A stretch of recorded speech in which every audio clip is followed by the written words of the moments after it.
और आदरणीय प्रधानमंत्री जी के मार्गदर्शन में, उनके यशस्वी लीडरशिप में मेरठ ने देश की बेहतरीन कनेक्टिविटी को पिछले 10 वर्षों में प्राप्त किया है। देश की पहली रैपिड रेल दिल्ली मेरठ के बीच प्रारंभ हो चुकी है। 12 लेन का एक्सप्रेसवे की बेहतरीन कनेक्टिविटी मेरठ के लिए पहले ही प्रारंभ हो चुकी है। मेरठ से लखनऊ और प्रयागराज के लिए गंगा एक्सप्रेसवे का निर्माण अंतिम चरणों में चल रहा है और इस बार बजट में हम लोगों ने मेरठ से हरिद्वार के बीच गंगा एक्सप्रेसवे को एक्सटेंड करने का भी निर्णय लिया है। प्रदेश का पहला स्पोर्ट्स यूनिवर्सिटी हॉकी के जादूगर मेजर ध्यानचंद जी के नाम पर इसी मेरठ में बन रहा है। आज प्रातःकालीन सत्र में मैंने वहां का निरीक्षण भी किया। मेरठ में बनने वाला ये स्पोर्ट्स यूनिवर्सिटी खेलकूद की गतिविधियों की दृष्टि से मेरठ को, पश्चिमी उत्तर प्रदेश को और उत्तर प्रदेश को आगे बढ़ाने में एक बड़ी भूमिका का निर्वहन करने वाला है।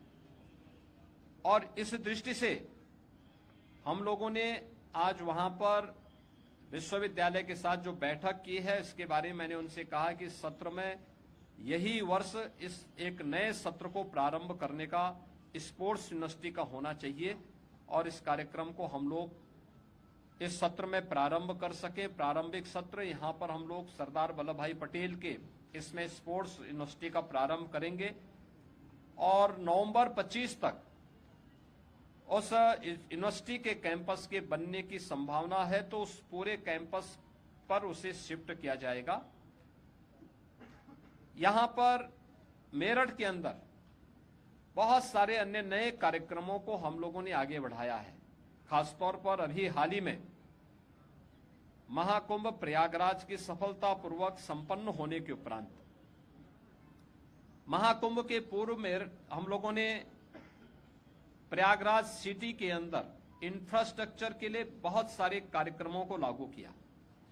वहां की सड़कों के चौड़ीकरण के कार्यक्रम को, वहां पे नए फ्लाईओवर बनाने के कार्यक्रम, अंडरपास बनाने के कार्यक्रम संपन्न हुए। बेहतरीन ड्रेनेज सिस्टम को वहां आगे बढ़ाने का कार्य हुआ और इस बार हम लोगों ने मेरठ को कहा है कि मेरठ उस प्रकार की एक बेहतरीन प्लानिंग करे। इनर रिंग रोड की समस्या हो, यहां के अन्य ट्रैफिक जाम की समस्या हो, वेंडिंग जोन बना करके स्ट्रीट वेंडर को व्यवस्थित पुनर्वास करने की हो, या सिटी के सीवर, ड्रेनेज और सॉलिड वेस्ट मैनेजमेंट की समस्या का समाधान, इन सभी के लिए हम लोगों ने यहां पर आज जनप्रतिनिधियों के प्रस्ताव पर मैंने लोकल प्रशासन से कहा है कि सभी संबंधित विभागों के साथ मिलकर के इसका प्रस्ताव तत्काल शासन को उपलब्ध करवाएं, जिससे इस पर आगे कार्रवाई की जा सके। और मुझे पूरा विश्वास है कि समय से ये प्रस्ताव प्राप्त होने के उपरांत सरकार इसके लिए भी आवश्यक धनराशि उपलब्ध करवाएगी, जिससे मेरठ सिटी को अत्याधुनिक सुविधाओं और इंफ्रास्ट्रक्चर से युक्त करते हुए हम लोग इसे और अच्छी सुविधाओं से युक्त करते हुए आगे बढ़ा करके यहां के नागरिकों को बेहतरीन सुविधाएं उपलब्ध करा पाएंगे। आज इसीलिए मैं मेरठ में आया था। यहां पर हम लोगों ने युवा उद्यमियों के लिए भी एक नई स्कीम को जो लागू किया है, सीएम युवा उद्यमी स्कीम। मेरठ और सहारनपुर कमिश्नरी के 1070 युवा उद्यमियों को आज ऋण वितरण के एक बड़े कार्यक्रम को आगे बढ़ाया है।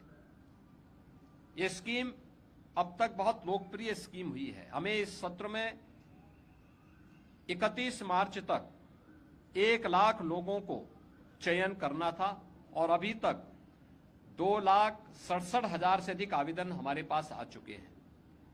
1 लाख से अधिक के लोन को स्क्रीनिंग करते हुए बैंकों को भेजा जा चुका है, जिसमें बैंकर्स ने अब तक 25,000 से अधिक का लोन भी स्वीकृत कर लिया है।